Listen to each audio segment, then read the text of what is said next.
Brigada Exclusive Interview. Sir Lorito Relativo, sir. Good morning. May buntag, sir. Yes, sir. Sir Lorito, kumusta? Doon na ba mo i-update nga gihatag atong kapulisan kaninyo, Sir Lorito? Kahapon, sir, bisita dire ato mga kapulisan gikan sa police station Inayawan. Kahapon adlaw. Okay. Unya, unsa man, doon na ba'y resulta sa autopsy, Sir Lorito? Wala pa resulta sa autopsy, sir. Pag-ari nila kahapon, wala pa sila ginahatag niya na nabay ni gawas nga resulta sa autopsy, sir.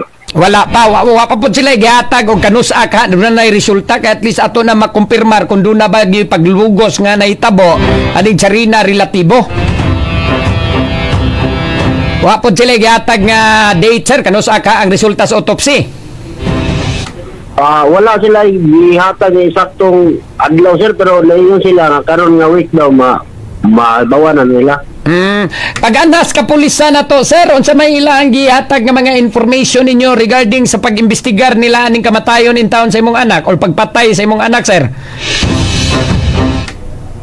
Mo to ang ilang diko na ako nagpasalamat sa gyud ko sa Inayawan Police Station nga wala gyud ko sila matulog atong duha ka gabi silang walay karong kaway atong pagluto sila pag sunod nila sa kaso sa akong bata, sir. Unya, gahapon ni Anhang Inayawan. Nari ang mga polis Inayawan kahapon, sir, tuyog sa ilang tiping at Major Desiree Batisaw, di ba? Basitaw. Ano, sir, bana? Unsa man nakuhaan na mo affidavit, sir? Gikuhaan na mo mga affidavit diha? Wala pa, sir, pero akong anak usaw kung may katong living partners kong bata na proceed sila karon sa kuan sa Inayawan Police Station para pasakan na kuan, sir, ba? Unsa may gitugan sa kapulisan, sir, nga gipaybaw mo nga nadakpan si Darren?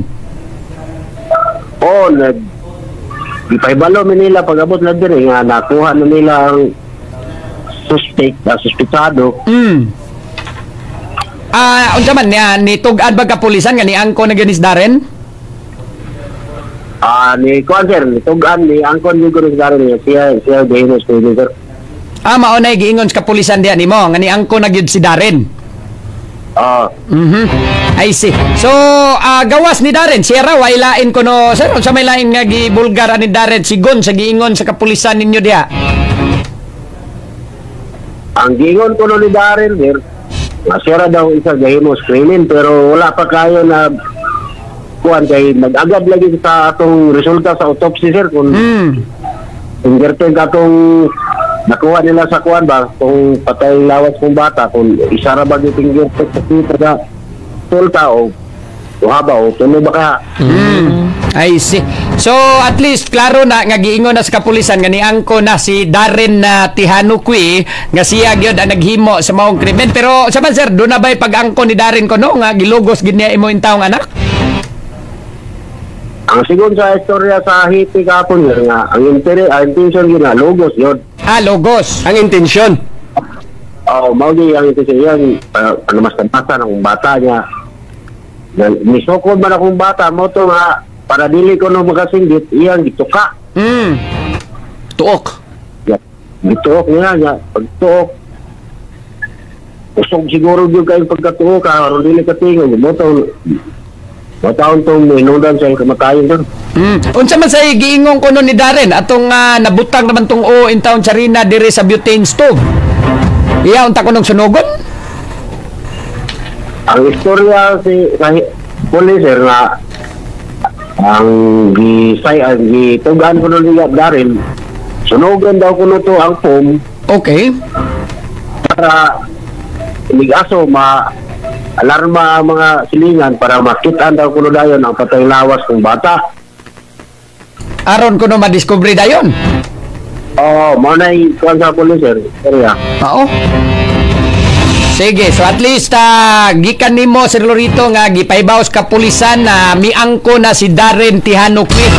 Siya ay responsable aning pagpatay in taon si mong anak. No?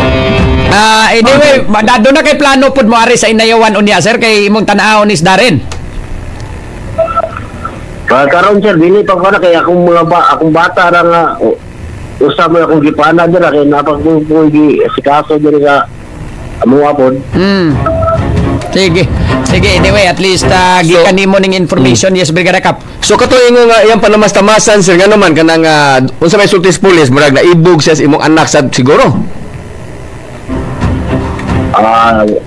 Doon na dyan na ikaw siya, posibilidad din na kaya nga nung muhimo mo sa inyo na anak ko na wala pa siya pagkuhan.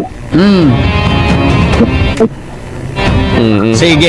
So at least may ni nanay klaro na to ron nga ini ang pag-angkon gyud ni Darren mismo kay gipaybaw naman day ka mismo sa tong hipi pod sa Inayawan Police Station ani Sir Lorito. Pasalamatan gyud nimo ang atong kapulisan pod ani sir kay grabe po ilang pagpaningkamot no. And hopefully kay at least maklaro po gini pong investigasyon ani og si Darren balang gyud po naghimo ani maong krimen Brigada Kap. Muna importante sad. Anyway, Sir Lorito, kano sa inyong takda nga paglubong ani intawong imong anak, sir? Karong maabot gusto 11 sir, pero dili pa ko katang yung saktong oras kung isang rasa dyan ang misa kaya mag-agad pa po mo sa schedule sa simbahan sir. Basta adlaw lumingo sa MC. Sige sir, at least nato na-inform naman po ko si imong anak kung kinamanguran nga doon na mo yung mga nadawat po diagikan sa itong mga listener nga Gcash. Salamat. Sige again Sir Lorito, no, manawag lamin nimi from time to time po Sir Lorito gunsa po inyo ang mga pwede na mo mabuhat no mahimo nga tabang diya kaninyo makakontak ra gyud kanamo anytime Sir Lorito relativo sir again condolence sa inyong pamilya Sir Lorito. Okay, salamat po guys sir sa tungkol sa inyong programa sa kanginan nagagin ni gamay taong hinabang na daw sa atong mga listeners sa brigada. Daghang salamat sir. Sige Sir Lorito and again condolence sa inyong pamilya Sir Lorito. Tira! Brigada! So, konfirmado na, no? Mismo ang amahan to ni Charina Relativo, mga kabrigada, no? Si Sir Lorito Relativo. Ay gipahibaw sa itong kapulisan diya sa Inayawan, mga kabrigada, nga miangko na kinis Darren Tihanukwi. Isa na nga itong kapulisan, wa pa'y opisyal nga gipagawas karong mga panahon na, ba't ang amahan mismo? Mismo mo ni-confirm nga gipahibaw na siya sipi, nga niangko na ni Darren Tihanukwi. Tira! Brigada!